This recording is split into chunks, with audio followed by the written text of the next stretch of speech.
આવતીકાલે ગાંધીનગરમાં મળશે કેબિનેટ બેઠક. લોકસભા ચૂંટણી બાદ પ્રથમ વખત મળશે કેબિનેટ બેઠક. સીએમ ભૂપેન્દ્ર પટેલની અધ્યક્ષતામાં કેબિનેટ બેઠક મળશે. કેન્દ્ર સરકારને અભિનંદન પ્રસ્તાવ પારિત કરાશે.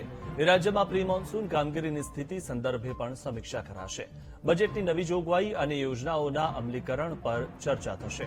ત્યારે 27 જૂનથી શરૂ થનારા શાળા પ્રવેશોત્સવ સંદર્ભે પણ ચર્ચા થશે. રાજ્ય સરકારના નીતિગત વિષયો અને આગામી આયોજનો પર ચર્ચા થશે.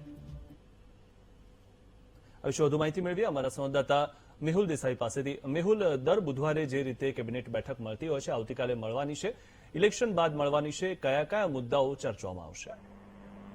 બિલકુલથી વાત કરવામાં આવે તો આવતીકાલે મુખ્યમંત્રી ભૂપેન્દ્ર પટેલની અધ્યક્ષતામાં કેબિનેટ બેઠક મળશે.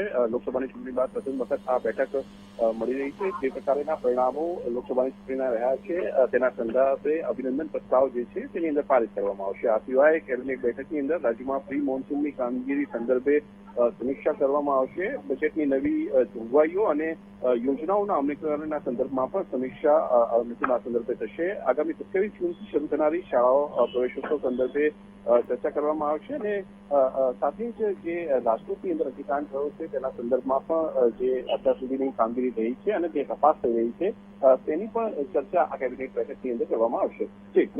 જી આભાર મેહુલ, માહિતી આપવા બદલ.